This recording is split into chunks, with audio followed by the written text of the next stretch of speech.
Welcome to the Creative Cash Flow Show with Jesse Mills, where we teach you real estate secrets for achieving time and money freedom. And ladies and gentlemen, I want to talk to you this week about debt. Usually when people hear that word debt, they go, ugh, they cringe and they say, that's not good.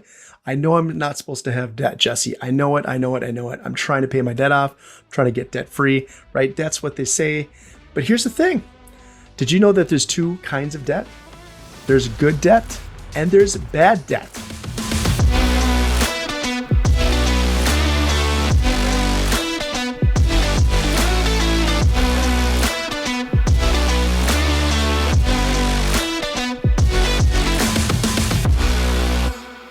That's right. Good debt and bad debt. Now you said good debt. What the heck is good debt? If you're in debt, you owe money to people. What is good debt? Well, good debt is debt that helps you buy assets.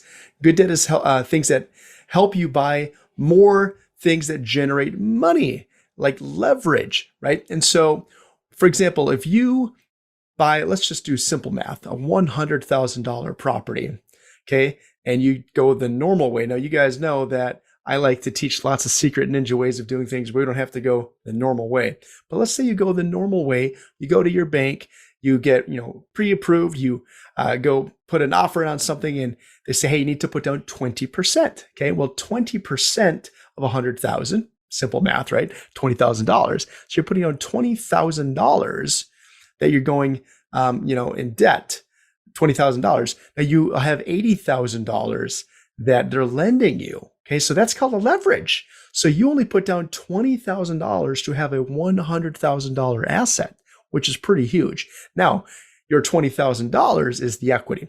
So you actually have $80,000 in debt. Okay, follow me? So you have a $100,000 property. You spent $20,000. And again, this is if you don't do anything creative. And we like creative here, like seller financing, lease to own, subject to, stuff like that. Maybe a BRRRR strategy, right? That's all stuff we can keep stacking on top of this.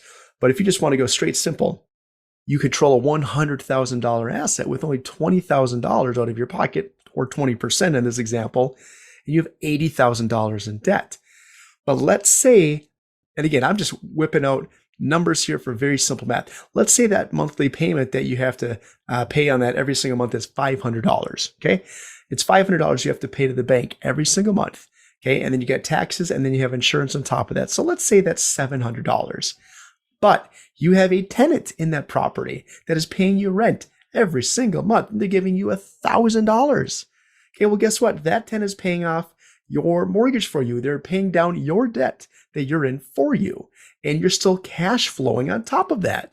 So that's good debt. Why that's good debt? Because that debt of $80,000 is being paid down by somebody else, not you. It's happening passively, or for the most part passively. Okay, it's happening while you sleep. It's happening while you're on vacation. It's happening while you're maybe at your other job, your other business. Okay, and eventually that will be paid off. Okay, but you're also cash flowing, so you're making money every month. All right, and plus you have tax advantages. Potentially, you may have depreciation, and you may have other things that you can write off. So that's good debt, because that debt is helping you create wealth and income. All right, and it's growing your net worth. Now, what is bad debt? Well, bad debt would be your maybe $10,000 credit card bill, okay? Because that credit card is most likely used to buy liabilities instead of assets. Now, those liabilities, right, is maybe dining out. Maybe you love to, eat out all the time and you don't really stay home and you don't cook. Maybe it's used for, clothes. You like to go shopping. Maybe it's used for a vacation, okay? And trust me, I like all these things. Anybody who knows me knows I like these things a lot, okay? But those are liabilities. Liabilities take things out of your pocket. They take your money, okay? Assets will grow your money, and assets are something you want to be collecting and growing and starting or getting more and more of. Okay, liabilities you want to get less and less and less of. And if you really want to think like the rich and you really want to be strategic with your time and your money, you want more assets to pay for your liabilities. Okay, so for example, let's say you have a $500 a month car payment. Well, is your car making you money?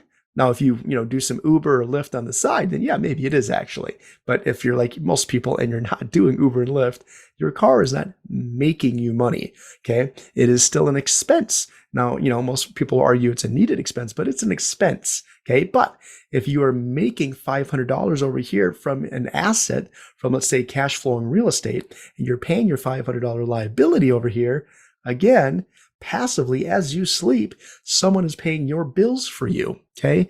So the car loan, not really good debt. Okay. The debt and the mortgage you have to buy the asset that's creating cash flow and is building your net worth, good debt. All right. Now, I guarantee you someone listening to this will be on one side of the fence and say, Jesse, no. No debt, no debt, no debt. I would much rather be debt free and not owe anybody anything. And that is the way that, you should live, because you could get over leveraged. You could get in trouble. Things can change, right? Someone is on this side, the Dave Ramsey's of the world. Okay.